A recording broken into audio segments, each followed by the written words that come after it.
대장동 개발 특혜 의혹의 중심 인물인 화천대유 회계사 정모 씨가 돈다발이 찍힌 사진을 검찰에 제출했습니다.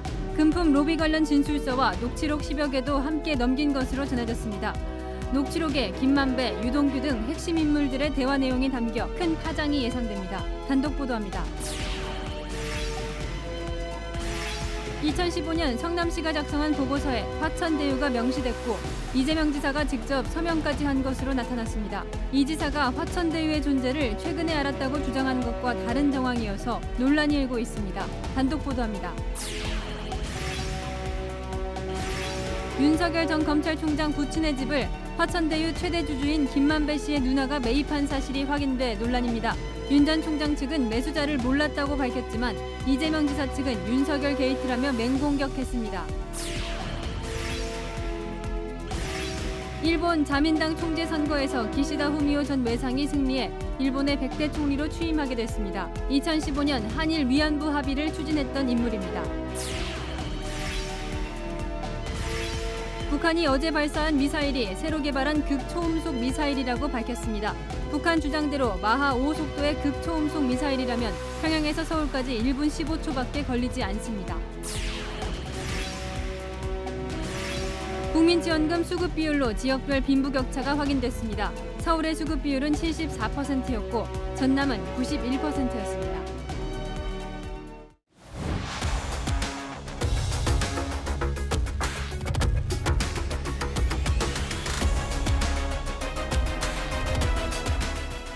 뉴스의 동정민입니다.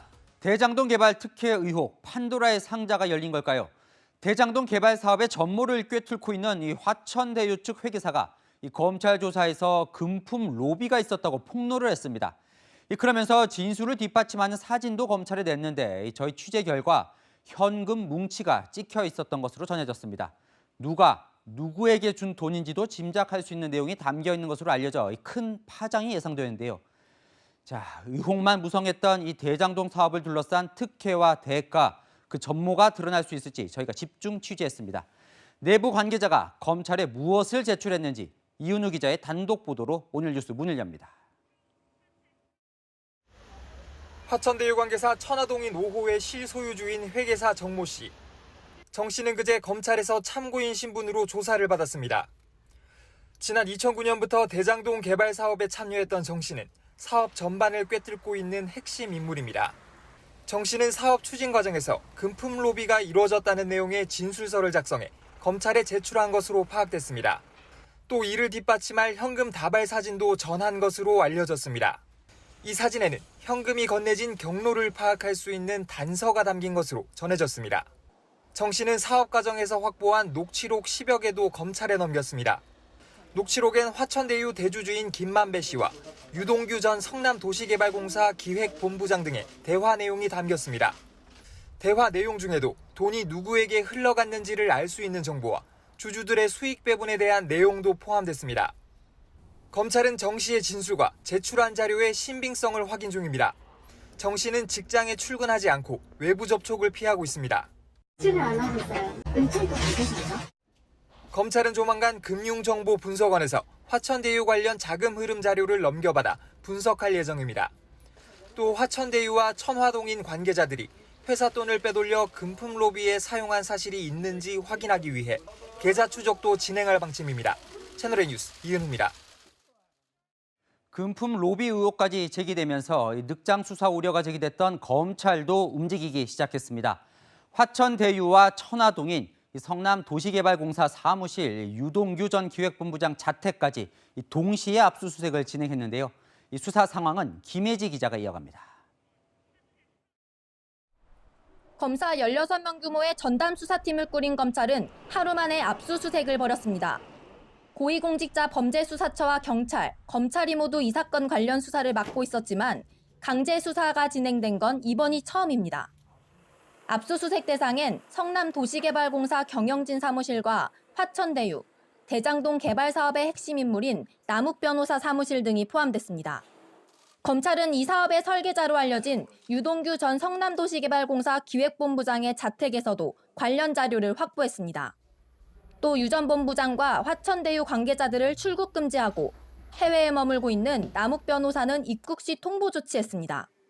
검찰이 전격 압수수색에 나선 건 화천대유 측 정모 회계사를 조사하면서 금품 로비 정황을 파악했기 때문으로 풀이됩니다. 토요일이었던 지난 25일 퇴직자 신분인 정모 변호사가 성남도시개발공사에 찾아가 평가 자료를 열람한 사실이 드러난 것도 압수수색을 앞당긴 배경으로 보입니다. 이 사실이 알려지자 강제 수사가 늦어질 경우 핵심 증거물이 인멸될 수 있다는 우려가 제기됐습니다. 검찰은 압수물 분석이 마무리되면 성남도시개발과 화천대유 관계자들을 소환 조사할 예정입니다.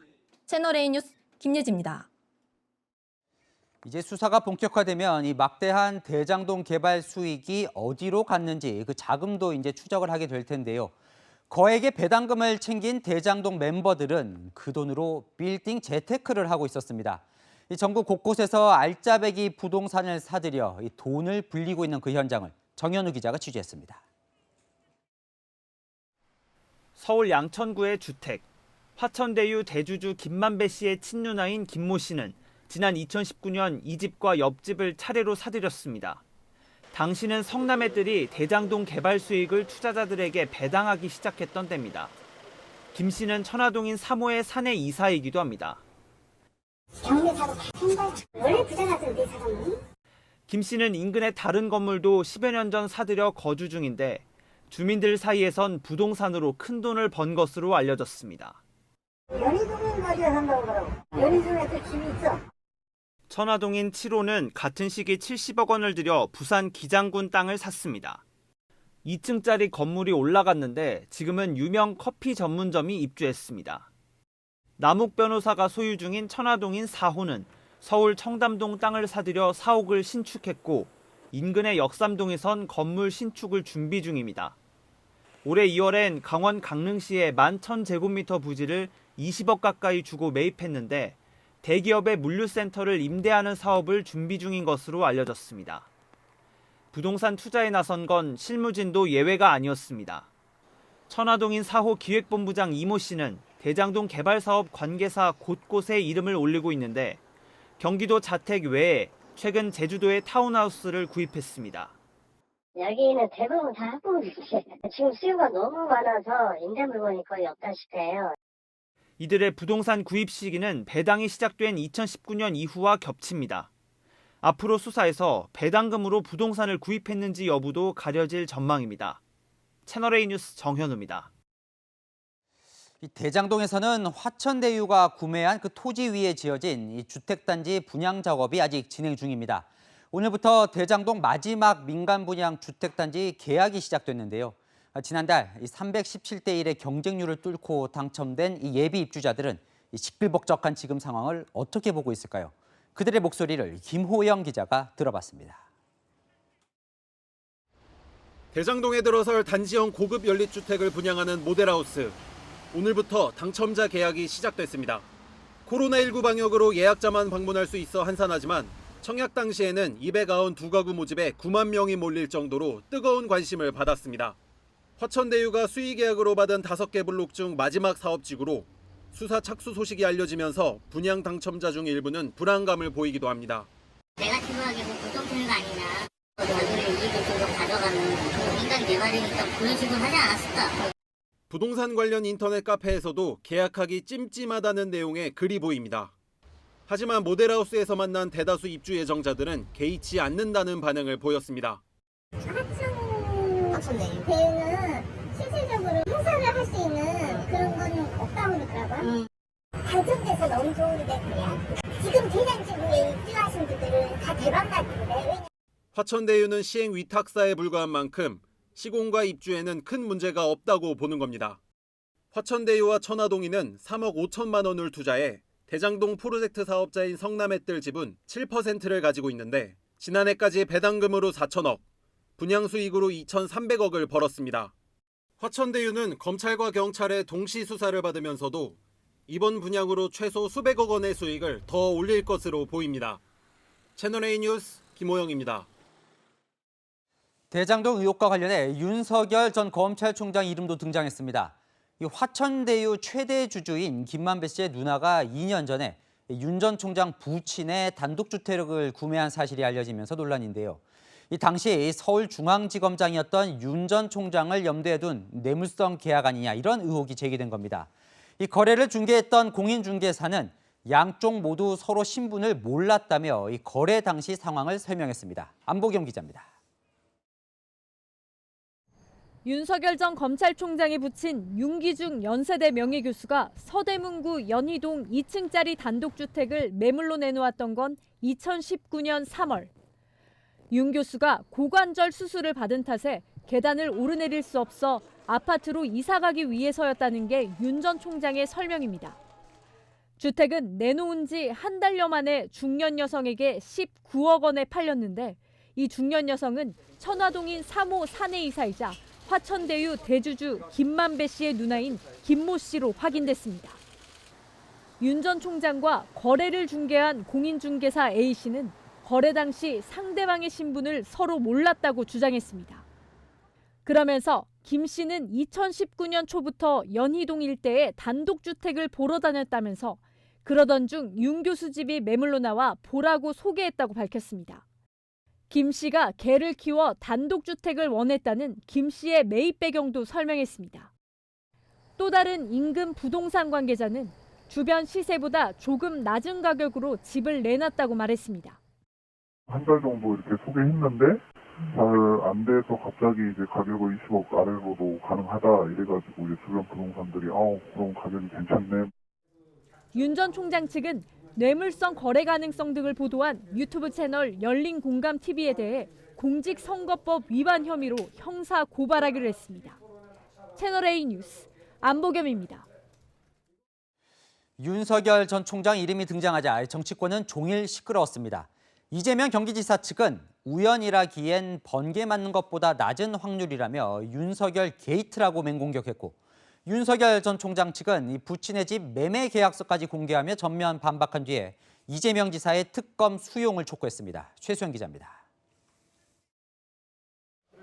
윤석열 전 총장은 부친의 주택을 매입한 사람이 화천대유 대주주인 김만배 씨 친누나일 줄은 거래 당시 알지 못했다고 해명했습니다.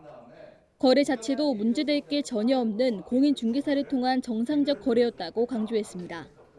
그 45년 사신 집을 고관절 깨져가지고 그 수술을 하고 이제 계단을 다닐 수가 없어서 시세보다 한 1억 정도 적게 내놔서 이거를 팔았는데 그 사간 사람이 누군지도 우리는 모르고 중개사를 통해서 팔았기 때문에.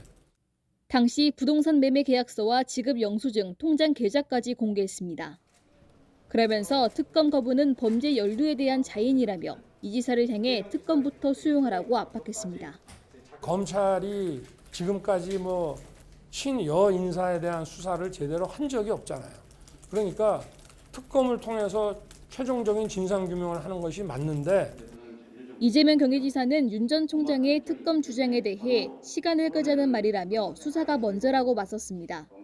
신속한 수사로 진상이 규명되고 관련 범법자들 전부 일망타진해서 우리 국민들의 아픈 속이나마 조금 달래주면 좋겠다. 이재명 캠프 측은 잇따라 논평을 내고 대장동 개발 사업은 윤석열 게이트라며 화살을 윤 전 총장에게 돌렸습니다. 민주당은 팔리지 않는 부친의 집을 화천대유 관계자가 사들인 게 아니냐며 뇌물 의혹을 제기했습니다. 서울중앙지검장 부친의 집을 화천대유 대주주 누나가 하필 딱 그 시기에 부동산 소개소를 통해 사들이는 이런 우연은 온 우주의 기운이 모여야 우연찮게 가능한 일이지 않을까 싶습니다. 이 지사 측과 민주당은 검찰과 경찰을 향해 윤 전 총장을 즉각 수사하라고 압박했습니다.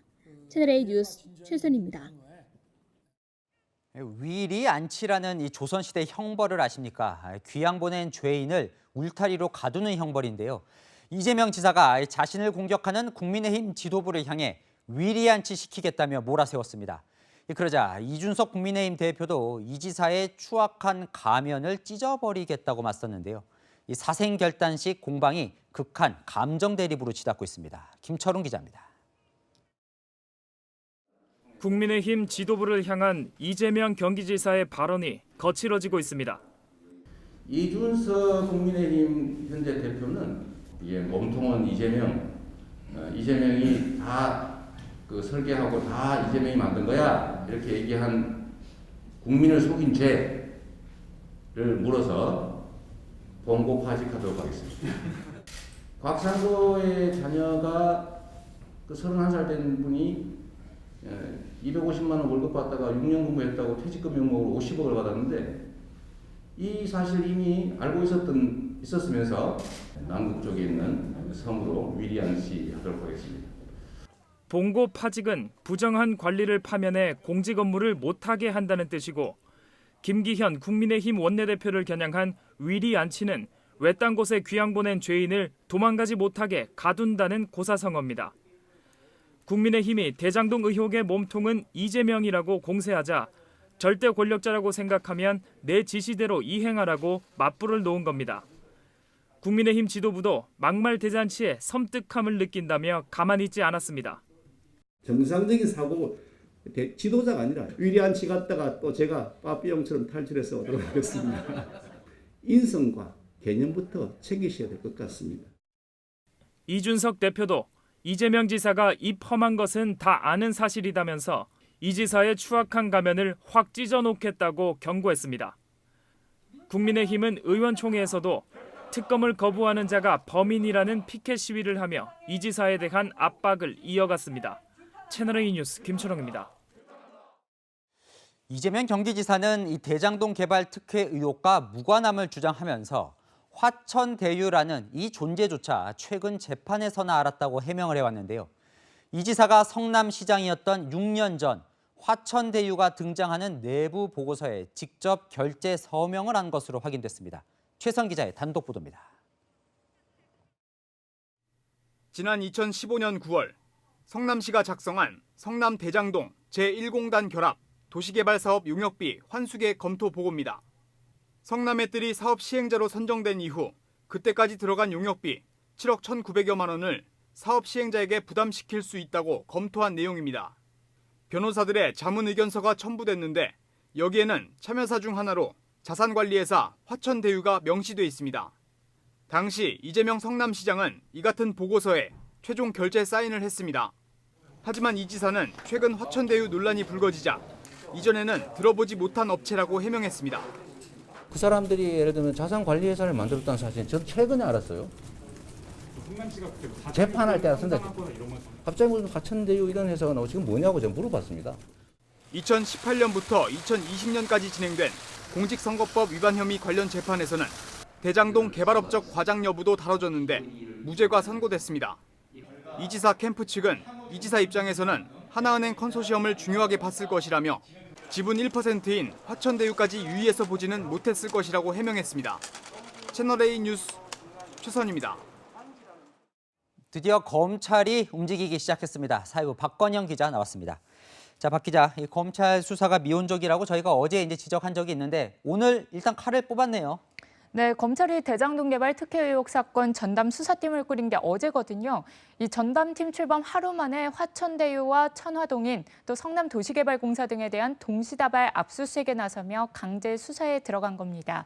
이 수사팀에는 검사만 16명이 투입됐는데 대검찰청 회계분석 수사관을 비롯해 특수수사 경험이 많은 검사와 수사관이 포진한 만큼 수사가 급물살을 탈 거다 이런 관측이 나오고 있습니다. 네, 그런 검찰의 이제 큰 수사 단서가 될 것 같은데요. 자, 화천대유 이 내부 사정을 잘 아는 이 정모 회계사가 현금 다발이 찍힌 사진을 포함해서 폭로에 가까운 여러 자료를 제출했다는 건데요.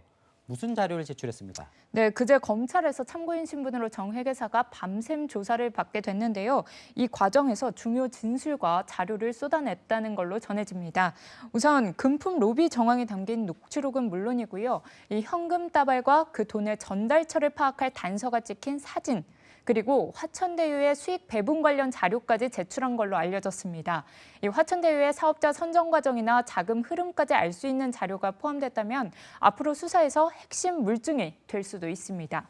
자, 그런데요. 정 회계사도 이제 나름 키맨으로 많은 이익을 얻었고 본인도 또 책임을 져야 할 일이 있을 수도 있는 건데 왜 이렇게 수사에 협조를 했을까요? 이 정 회계사에 대해서 좀 알아볼 필요가 있는데요. 이 정 회계사와 천화동의 4호의 대표 남욱 변호사와 함께 이 화천대유와 천화동인의 사업 구조를 설계한 걸로 알려진 인물입니다.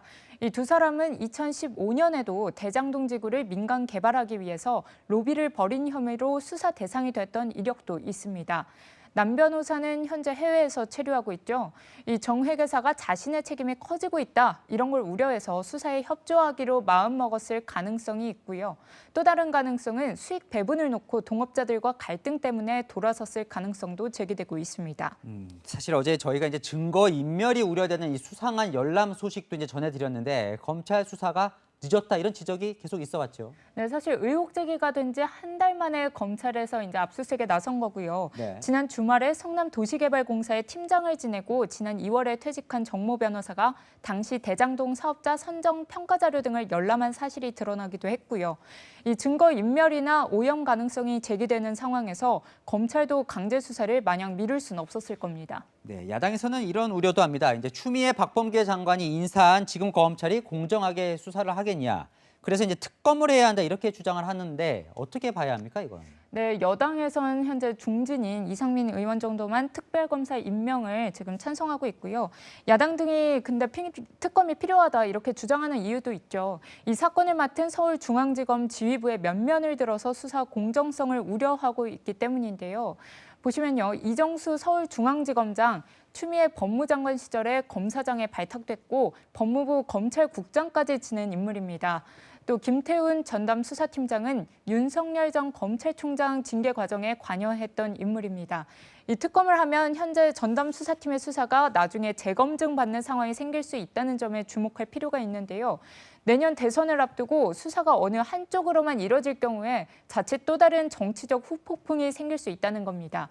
이런 이유들 때문에 검찰 전담 수사팀도 수사 속도나 방향, 또 성과에 신경이 쓰일 수밖에 없는 상황입니다. 그렇군요. 자, 그럼 이 수사는 언제쯤 결론이 나오겠습니까? 이 대선이 6개월도 안 남았는데요. 네, 이 연루된 인물들이 많다 보니 빠른 수사 속도를 기대하기는 좀 어려울 것 같습니다. 우선 보시면요, 이 화천대유에선 대주주 김만배 씨와 이성문 전 대표가 주요 수사 대상으로 올라와 있고요. 또 천화동인에선 김만배 씨의 가족과 지인, 사업 계획에 관여한 남욱 변호사, 정모 회계사가 있고요. 성남도시개발공사에선 사업 설계사로 지목된 유동규 전 본부장과 정모 변호사가 수사선상에 올라 있습니다. 그런데 당장 남 변호사는 해외 체류 중인데 조사를 받으러 귀국할지가 미지수고요. 또 화천대유나 천화동인의 이 회사 돈의 사용처가 확인되면 1차로 횡령이나 배임 형의가 적용될 수 있을 것 같고요. 또 사업자 선정이나 수익 배분 과정에서 특혜를 보려고 뒷돈을 준 사실이 확인되면 뇌물죄까지도 적용될 수 있습니다. 이들이 얼마나 수사에 협조하느냐, 이거에 따라서 대선에 미치는 영향도 좌우될 걸로 보입니다. 네, 진실 규명은 이제부터가 시작인 것 같네요. 지금까지 사회부 박건영 기자와 살펴봤습니다. 네, 오늘은 굵직한 나라박 소식도 많았는데 우리에게 미칠 영향까지 하나씩 전해드리겠습니다. 먼저 일본의 차기 총리를 뽑는 자민당 총재 선거에서 기시다 후미오 전 외상이 선택됐습니다. 기시다 신임 총재는 지난 2015년 한일 위안부 합의 당사자였죠. 먼저 도쿄 김범석 특파원이 보도합니다. 기시다 후미오の特技は人の話をしっかり聞くということであります。明るい日本の未来を目指して努力をする。 집권 자민당의 선택은 안정이었습니다. 개혁을 내세운 고노다로 후보에 대한 당내 견제 심리가 작용했다는 평가가 나옵니다. 1차 투표부터 지지율 1위를 달리는 고노 후보가 앞설 것이라는 예측을 뒤집고 기시다 후보가 한 표를 더 받았습니다. 과반 득표가 없어 두 후보를 놓고 다시 진행된 결선 투표에서는 극우 후보 다카이치 사나의 지지표까지 흡수해 당선을 확정지었습니다. 기시다 후보는 아베 전 총리의 아베노믹스를 수정하며 차별화를 두기도 했지만 과거사 문제와 관련해 한국을 비판하고 개헌을 주장하는 등 보수를 의식한 행보도 이어갔습니다. こうした条約国際法約束、これは韓国側にしっかり守ってもらう。 스가 정권에 대한 실망감으로 내각 지지율은 급락했지만 일본 의원 내각제의 선출 구조로 일본인들이 적합한 차기 총리 1위로 지목한 고노 후보는 자민당의 선택을 받지 못했습니다. 기시다 신임 자민당 총재는 다음 달 4일 열리는 국회에서 100대 일본 총리로 정식 선출됩니다. 네, 그럼 총재 선거 현장에 있는 김범석 특파원 연결해서 바로 물어보겠습니다.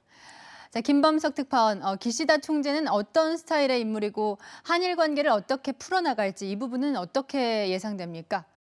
네, 기시다 총재는 2차 아베 내각 시절 5년 가까이 외상을 지낸 국제통으로 좀처럼 이 화를 내지 않는다는 스타일로 유명합니다. 물론 자기 주장이 뚜렷하지 않다라는 부정적인 평판도 따라다닙니다. 하지만 선거 기간 중엔 일본 내 보수층을 의식해 평화헌법 개정을 요구하고 야스쿠니 신사 참배도 시기와 상황을 고려해 판단하겠다고 여지를 남겼습니다.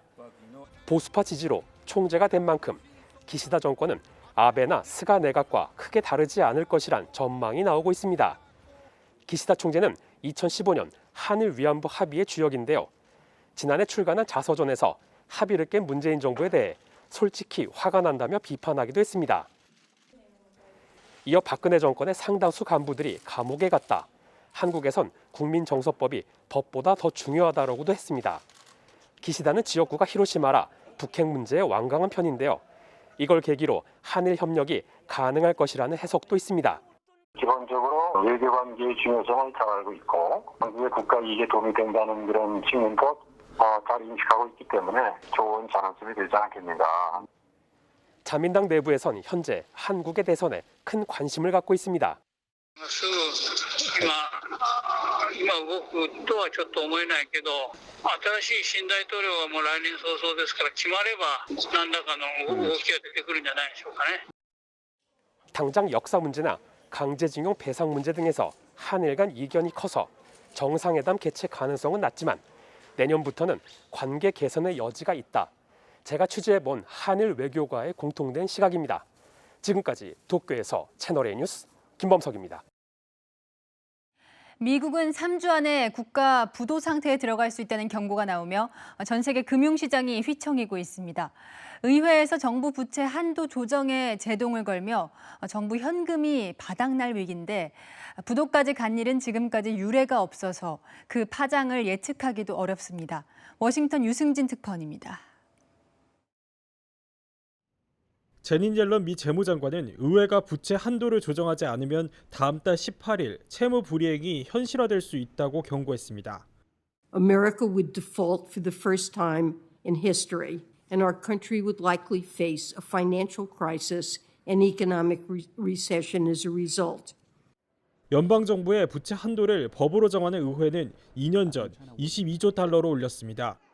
그러나 코로나19 대응 지출 등이 늘면서 현재 미국 부채는 28조 달러까지 치솟았고 국고에 남은 현금과 비상 조치로 연명 중입니다.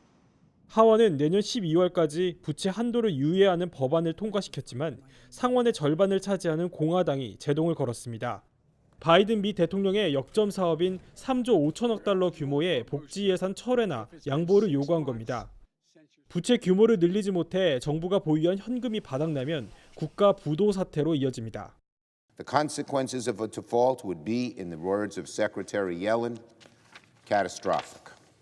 지난 2018년 말 멕시코 장벽을 두고 예산안이 통과되지 못해 연방정부 업무가 35일 동안 멈추는 등 셧다운 사례는 몇 차례 있었지만 디폴트는 역사상 유례가 없습니다. 인플레이션 우려로 미국 국채 금리까지 급등하며 뉴욕 증시 주요 지수는 일제히 하락했고 나스닥 지수는 3% 가까이 급락했습니다. 우리 증시를 포함해 아시아 증시도 하락세를 이어갔습니다. 아프간 철군 사태로 지지율이 역대 최저치로 떨어진 바이든 대통령. 국가 부도 경고까지 나오면서 취임 8개월 만에 큰 위기를 맞고 있습니다. 워싱턴에서 채널A 뉴스 유승재입니다. 우리도 걱정입니다. 증시가 불안해지며 화폐 가치는 떨어지고 물가는 오르는 인플레이션 현상이 시장에서부터 관찰되고 있습니다.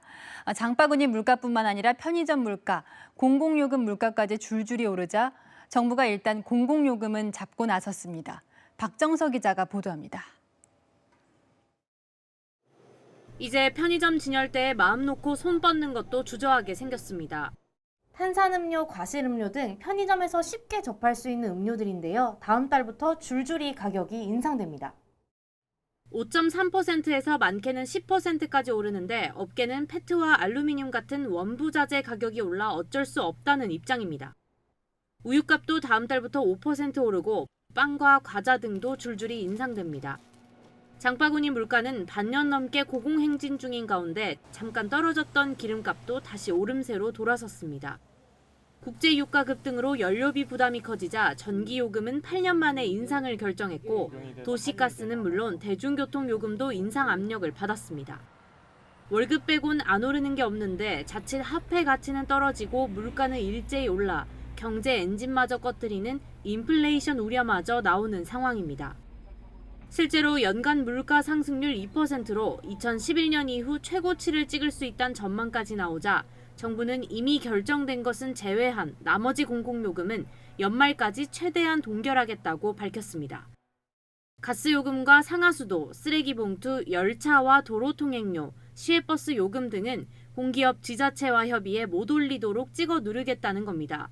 정부가 직접 물가를 통제할 수 있는 수단은 많이 없거든요. 연말에 와서 관리한다는 건 제대로 못했다는 걸 반증하고 있는 거죠.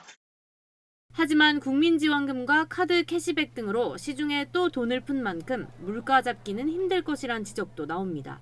채널A 뉴스 박정서입니다. 북한이 대륙간 탄도미사일, 잠수함 탄도미사일에 이어 극초음속 미사일 개발을 공고화했습니다. 이 미사일을 완성해서 핵탄두까지 장착할 경우 북한의 위협은 차원이 달라질 것이라는 우려가 나옵니다. 어떤 무기인지 강은하 기자가 설명합니다. 오늘 북한이 공개한 극초음속 미사일 화성 8형입니다. 탄두 부분이 극초음속 비행체 형태를 갖췄습니다. 합동참모본부는 북한이 공개한 극초음속 미사일은 개발 초기 단계로 실전 배치까진 상당한 시간이 필요하다고 밝혔습니다. 또 한미 연합자산으로 탐지와 요격이 가능한 수준이라고도 평가했습니다. 극초음속 미사일은 음속의 5배인 마하 5 이상으로 날아가 평양에서 발사하면 단 1분 15초 만에 서울까지 도달하고 낮은 고도로 날아 탐지와 요격이 어렵습니다. 그러나 이번에 북한이 발사한 미사일은 마하 3 내 속도로 극초음속이 아닌 초음속 수준으로 알려졌습니다. 현재 한국군이 개발하고 있는 SM 체계를 미루지 말고 이 미사일의 어떤 2차, 3차의 어떤 결과를 보면서 대비를 갖추기 위해서 방어망을 좀 더 촘촘히 하는 것이 더욱더 중요하다고. 북한이 액체 연료의 앰플화에 성공했다고 밝힌 것도 주목할 대목입니다. 용기에 미리 액체 연료를 담아 보관하다가 발사 직전 끼워 넣는 방식으로 언제 어디서든 신속한 발사가 가능합니다. 미국은 북한을 향해 조건 없는 만남을 강조하면서도 미사일 발사에 대해선 강력 규탄했습니다. The United States is concerned by and condemns the DPRK's recent ballistic missile launches. These launches are in violation of multiple UN Security Council resolutions.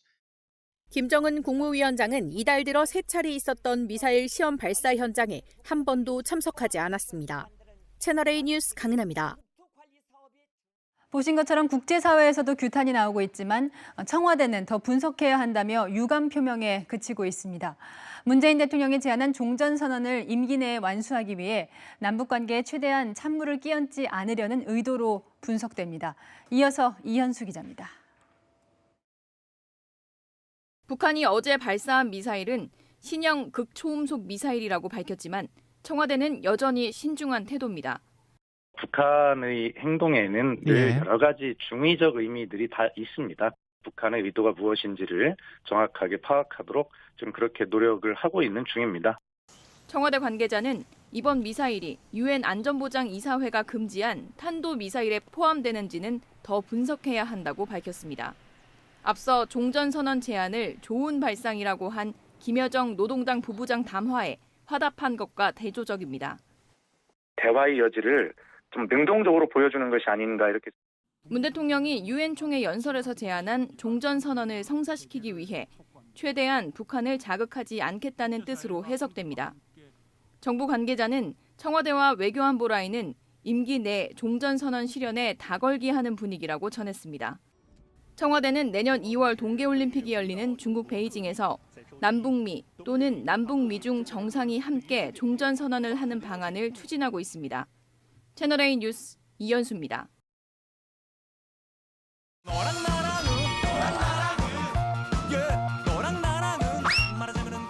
열악열한 정치부 김민지 기자 나와 있습니다. 첫 번째 주제 볼게요. 자, 국민의힘 대선 주자들이 누구를 때린다는 건가요? 네, 상대는 다 다르지만 한 명만 주로 때린다는 점이 비슷했는데요. 어제 4차 토론회에서 8명 중 5명의 후보가 첫 번째 질문 상대로 이 사람을 골랐습니다. 우리 홍준표 후보님 질문하겠습니다. 우리 홍 후보님. 홍준표 후보께. 홍준표 후보께 묻겠습니다. 홍준표 의원께 묻겠습니다. 최근 제가 민주당 후보를 오차범위 밖으로 앞서는 오늘처럼 견제가 참 심해졌습니다. 홍준표 후보 그리 싫지 않은 표정인데요. 네. 그럼 홍 후보는 누구를 때렸습니까? 오로지 한 명, 이 사람이었습니다. 윤 후보님. 윤석열 후보는 윤 후보님. 한 분께만 질문하고 계십니다. 그래도 너만 보인단 말이야. 한 가지만 간단히 여쭈겠습니다. 저를 보고 하시죠. 네네. 홍준표 후보께 문재인 대통령이 유엔에 가서 종전선언을 좀 하자라고 호소를 했는데 홍 후보님. 윤석열 후보. 아니 홍준표 후보님께.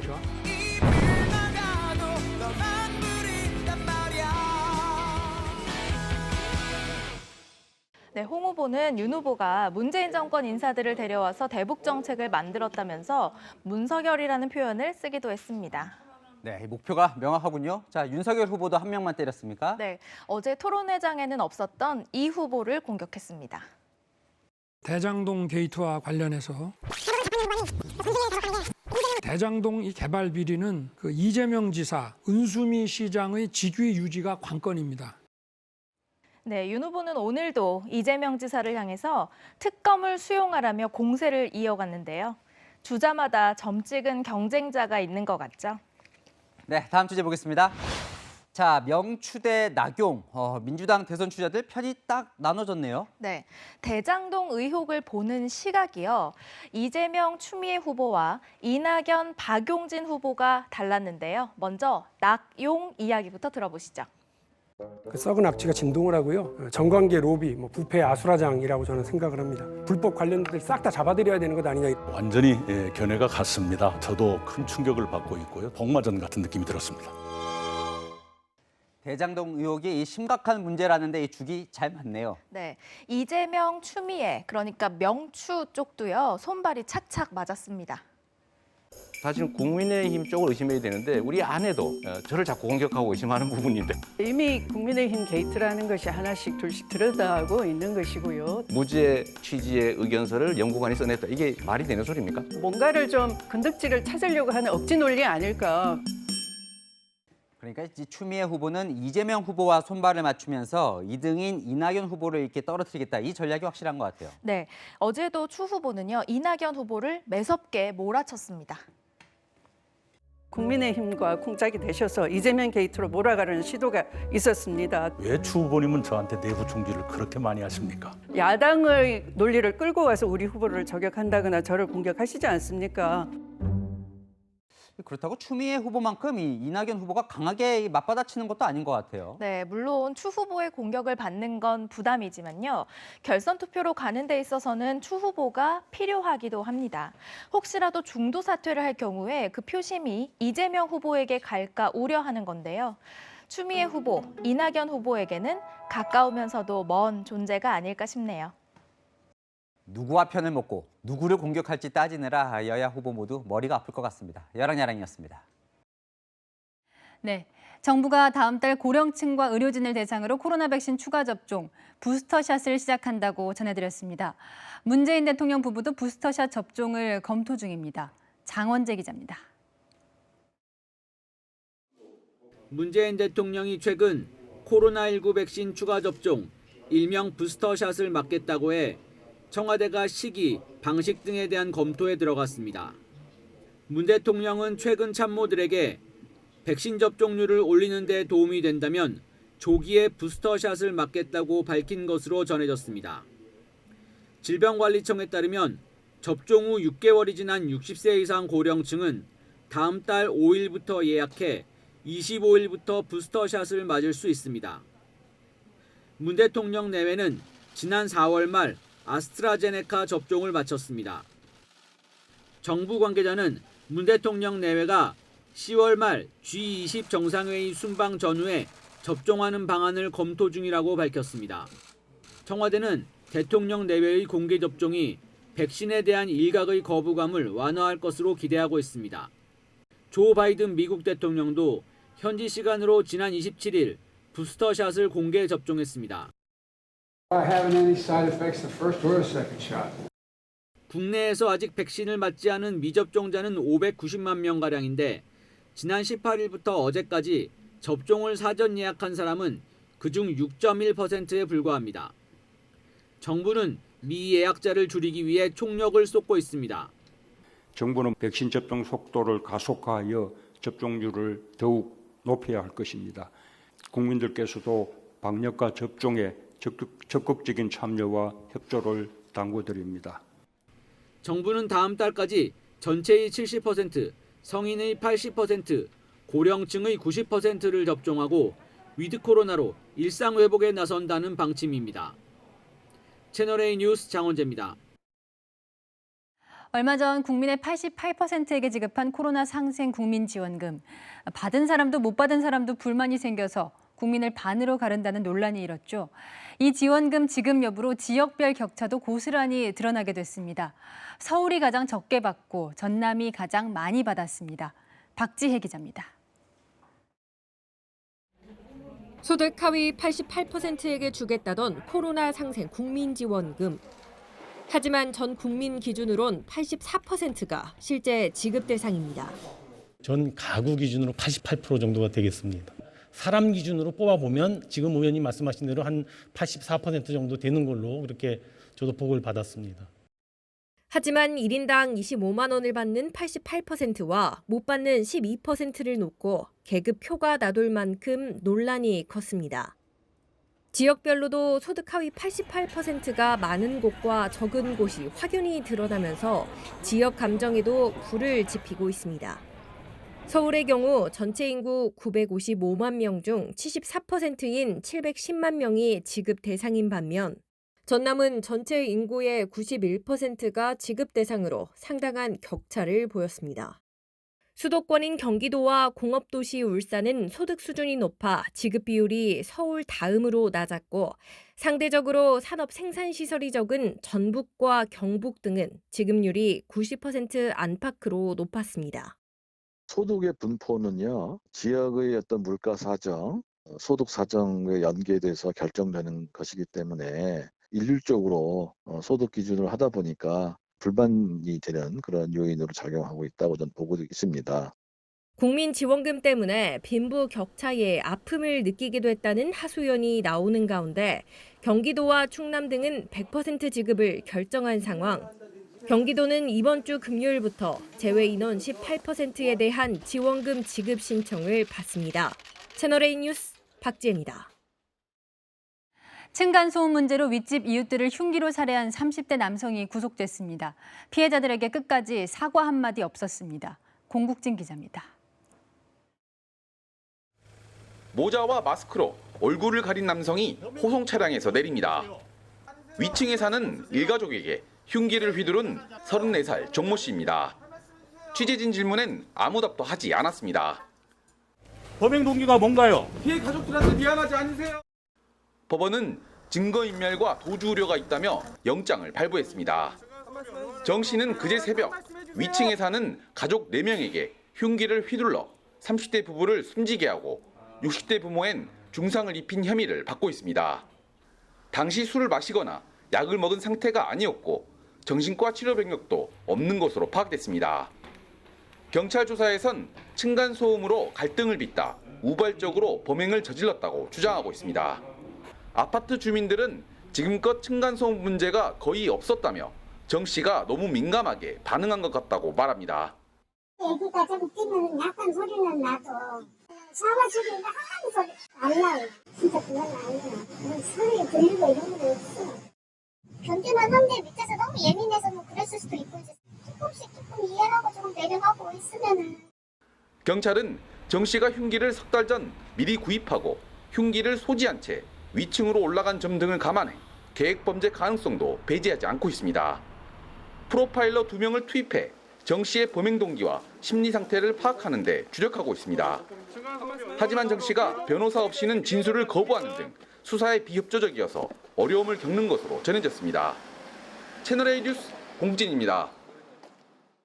시청자의 제보가 뉴스가 되는 제보가 뉴스다 시간입니다. 병원에 입원해 검사를 대기하던 70대 여성이 갑자기 쓰러진 뒤 2년 넘게 의식을 찾지 못하고 있습니다. 가족들은 병원이 중환자를 혼자 방치했다고 주장합니다. 병원 측 입장까지 여현교 기자가 취재했습니다. 이동식 침대에 누운 72살 송모 씨가 검사실 앞으로 들어옵니다. 스스로 팔을 뻗는 움직임이 보입니다. 10여 분 뒤 입을 크게 벌리고 숨을 몰아쉬더니 팔이 서서히 내려가다가 침대 아래로 툭 떨어집니다. 이 사이 송 씨 상태를 살피는 의료진 모습은 보이지 않습니다. 혈액 속 산성이 강해지는 산증 진단을 받고 입원한 지 22일 만입니다.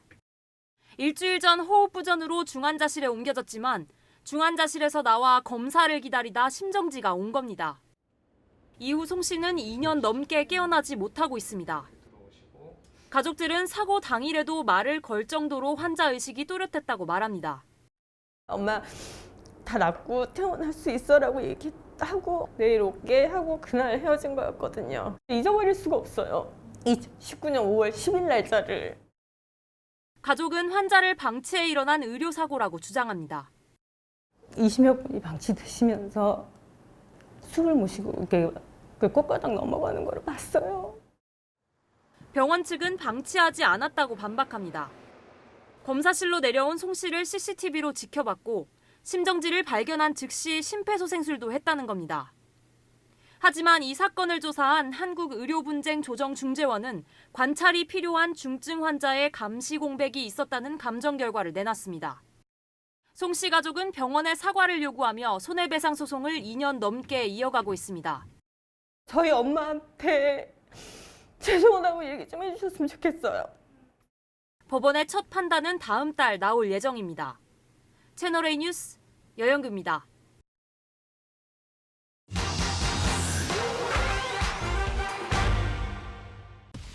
베이징 올림픽 유치 홍보 영상에 한복이 등장했다는 소식 어제 전해드렸죠. 중국의 문화 동북 공정이라는 우려가 나오는데 중국 온라인에선 이런 주장까지 나옵니다. 是全中国人民都知道的球英版的《清明上河图》局部，你们都看到了什么？打出来吧！这一眼看过去，可不只是太极旗了吧？ 태극기가 이 주장대로 명나라 군대 깃발에서 유래했을까요? 따져봅니다. 영상 게시자가 근거로 든 명나라 때 그림 청명상하도, 24절기 중 청명 풍경을 그린 중국의 1급 국보입니다. 그런데 이 태극 문양을 확대해 보면 태극기 속 태극과는 다릅니다. 일단 우리 전통 태극 문양엔 없는 점이 보이고요. 이 태극의 경계도 중국은 좌우, 우리는 상하로 나뉩니다. 태극 문양이 등장하는 시점도 중국보다 우리가 앞선다는 연구도 있는데요. 우리나라 태극 문양은 182년에 만들어진 데 비해서 중국 태극 문양은 우리보다 훨씬 뒤에 1351년 명나라 시대 때 등장했거든요. 신라 시대의 가문사지, 고려 말기 태극 문양을 본딴 불레석에서도 찾아볼 수 있습니다. 중국에선 태극기를 고안한 건 청나라 사신이라는 주장도 있는데요. 中国国旗的设计者是我国哪位著名的外交家？马建忠。 1882년 일본의 시사신보 보도로 확인해 볼까요? 중국 국기를 본뜨라는 청나라 사신의 지시를 분하게 여긴 고종이 우리 고유의 태극 문양으로 국기를 만들라고 했다는 겁니다. 자, 태극 원리의 기원은 동양 고대 사상까지 거슬러 올라가겠지만요. 하지만 순백 바탕의 고유의 태극 문양, 하늘, 땅 등 대자연을 상징하는 사괴를 담은 태극기는 우리가 만들고 이어가는 우리 것입니다. 지금까지 팩트맨이었습니다.